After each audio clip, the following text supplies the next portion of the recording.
Ajay is seizing violently in a hospital bed. His breathing is erratic, and his eyes have rolled back into his head. Yet every medical monitor and lab report insists his body is functioning perfectly. When science hits an absolute wall, the family is left in a vacuum of answers. Out of options, they turn to Mani Chacha, a local master of the occult, to investigate the forces the doctors can't detect. Inside the ward, a team of doctors frantically administers emergency care and checks IV lines.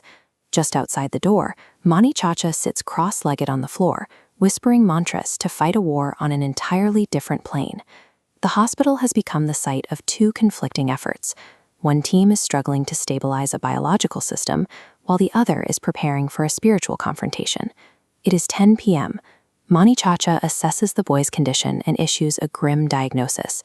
The entity currently has Ajay in its grip, and it is at its absolute peak power. He sets a strict timeline for the night. If Ajay can be kept alive until exactly 12:30 a.m., he will survive to see old age. If his heart stops before that second, he dies tonight. The master's strategy is a siege of passive attrition. By physically camping at the doorway, he is creating a barrier preventing the entity from retreating, forcing a standoff that will last until the deadline. Every heartbeat is now a countdown toward an unbreakable 150-minute deadline, where the boy's life depends on holding the line against an invisible predator. As midnight approaches, Ajay's condition takes a sudden, violent turn.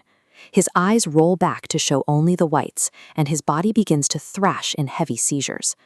3 senior doctors rush in to perform aggressive chest compressions.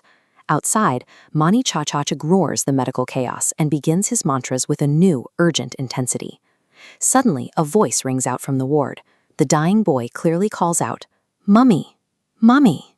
Hearing the cry, Ajay's mother sprints towards the room to reach him.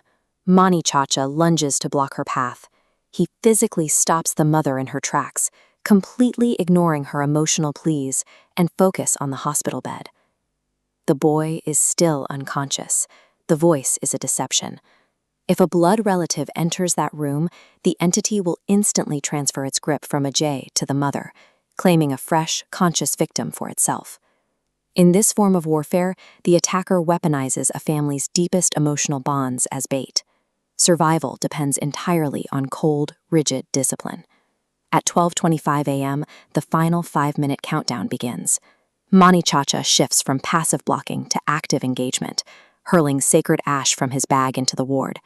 He stands at the threshold, appearing to engage in a tense, silent conversation with an invisible presence, hovering directly over the boy's body. At the exact second the clock hits 12:30, he lunges.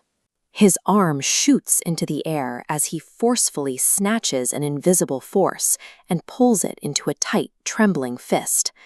He immediately binds the captured force into a dirty thread around his own wrist. He orders the family to go inside and instantly leaves the hospital, signaling that his work is finished. Ajay's pulse and breathing return to a steady, rhythmic baseline. While the doctors remain baffled by a recovery that defies their clinical logic, the family sees a successful transaction being finalized. By the evening, Ajay is completely stable. He has no memory of the day's events, casually explaining to his parents that he must have simply fallen off his bicycle. Mani Chacha later explains the true trigger for the attack. Earlier that morning, the boy had been playing beneath a specific 250-year-old tree on the medical college grounds. In this region, ancient trees are believed to be the home of a Baram, a powerful guardian spirit inextricably linked to the tree's deep root system. The Baram felt the children had disrespected its territory. Its intended punishment was to trap Ajay in his own body, leaving him a living corpse for the rest of his natural life. Mani Chacha didn't try to destroy the Baram. Instead, he used the ward to trap the spirit, forcing it into a desperate negotiation for its own freedom. He issued a threat. If the Baram didn't release the boy, the master would use his magic to permanently bind the spirit to the physical tree, stripping it of its ability to freely roam the grounds. Faced with an eternity in captivity, the spirit released Ajay entirely to protect its own ability to wander the world. This is why banyan trees are often found wrapped in yellow threads and garlands. They are not just plants. They are living monuments with unseen guardians who demand recognition. Respecting ancient nature in this context isn't a quaint superstition. It is a necessary rule of engagement for surviving a world where ancient spirits still hold jurisdiction over modern lives.